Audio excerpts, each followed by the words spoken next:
Materi prakara yang kita bahas pada pertemuan kali ini yang pertama adalah tentang Cerealia, kacang-kacangan, dan umbi. Cerealia adalah jenis tumbuhan golongan tanaman padi-padian atau rumput-rumputan atau Gramineae yang dibudidayakan untuk menghasilkan bulir-bulir berisi biji-bijian sebagai sumber karbohidrat atau pati.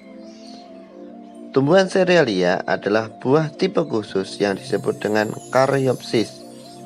Cerealia banyak jenis spesiesnya, sehingga kandungan zat gizi Cerealia sangat bervariasi tergantung dengan jenisnya.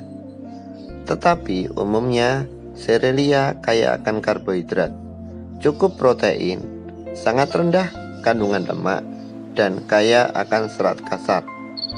Cerealia juga kaya vitamin seperti vitamin E dan B kompleks, serta mineral, besi, magnesium, dan seng.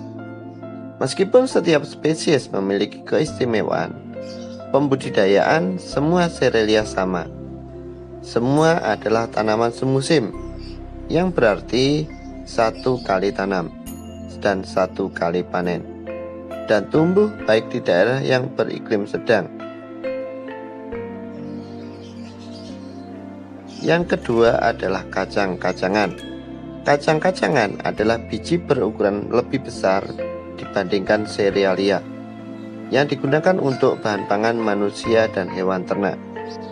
Tanaman kacang-kacangan umumnya didapat dari tanaman famili Fabaceae, ataupun menurut definisi Food and Agriculture Organization atau FAO, tanaman kacang-kacangan seperti kapri, buncis, dan edamame yang dipanen muda tidak termasuk sebagai kelompok kacang-kacangan. Kacang-kacangan mengandung serat pangan yang terlarut dalam membantu menurunkan kadar kolesterol darah. Kacang-kacangan merupakan sumber energi dan mengandung banyak nutrisi penting seperti protein, karbohidrat kompleks, folat, dan besi. Berdasarkan penelitian terbaru, dikatakan bahwa mengkonsumsi sejumlah kacang-kacangan dapat menurunkan kadar kolesterol berkat kandungan asam lemak omega 3 yang terdapat di dalamnya.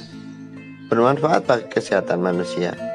Kacang juga memiliki indeks glikemik yang rendah sehingga baik sebagai menu makanan untuk menurunkan berat badan. Yang selanjutnya adalah umbi. Umbi adalah organ tumbuhan yang mengalami perubahan ukuran dan bentuk atau pemekakan sebagai akibat perubahan fungsinya. Perubahan ini berakibat pula pada perubahan anatominya. Organ yang membentuk umbi, terutama batang, akar, dan modifikasinya. Hanya sedikit kelompok tumbuhan yang membentuk umbi dengan melibatkan daunnya. Umbi biasanya terbentuk tepat di bawah permukaan tanah, meskipun dapat pula terbentuk jauh di dalam maupun di atas permukaan. Umbi-umbian digunakan sebagai sumber bahan makanan pokok karena mempunyai kandungan karbohidrat dalam bentuk pati yang tinggi dan kandungan serat yang tinggi.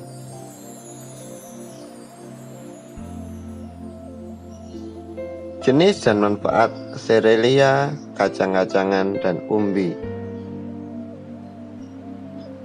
Yang pertama, kita akan membahas jenis-jenis Cerealia. Yang pertama ada beras, kemudian jagung, gandum, dan yang terakhir adalah sorghum.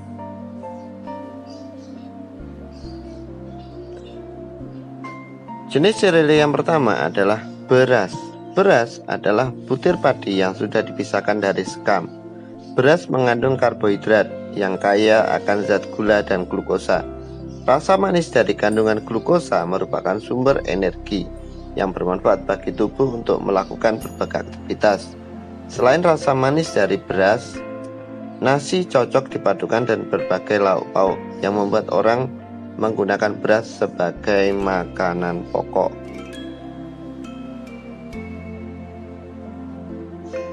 Warna beras yang berbeda-beda diatur secara genetik.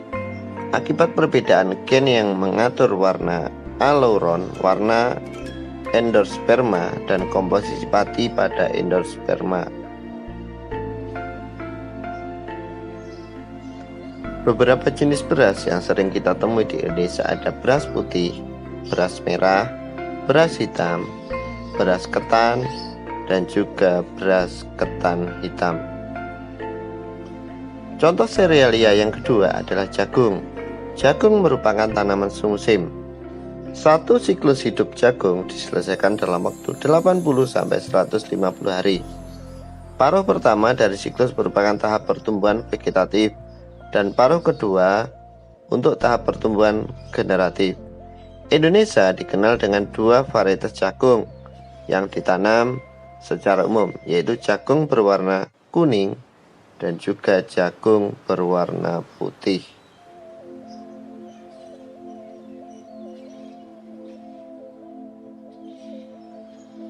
Bagian yang kaya akan karbohidrat adalah bagian biji. Tanaman jagung sangat bermanfaat bagi kehidupan manusia dan hewan. Hampir seluruh bagian tanaman jagung dapat dimanfaatkan untuk berbagai macam keperluan. Jadi selain sebagai sumber karbohidrat, jagung juga digunakan sebagai pakan ternak.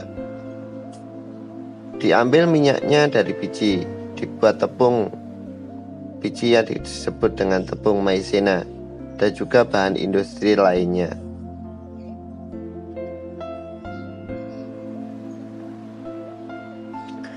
Jenis serealia yang ketiga adalah gandum. Orang India menjadikan gandum utuh yang sudah menjadi tepung atau dengan sebutan atta sebagai makanan pokok mereka. Namun di Indonesia, masyarakat hanya menjadikan gandum sebagai bahan roti dan mie. Padahal gandum juga mempunyai kandungan karbohidrat yang cukup tinggi, sama seperti halnya dengan nasi. Beberapa manfaat gandum dapat dilihat pada teks berikut ini.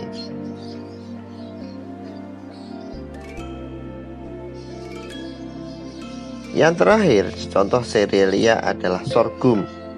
Sorghum adalah tanaman serbaguna yang dapat digunakan sebagai sumber pangan, pakan ternak, dan juga bahan baku industri.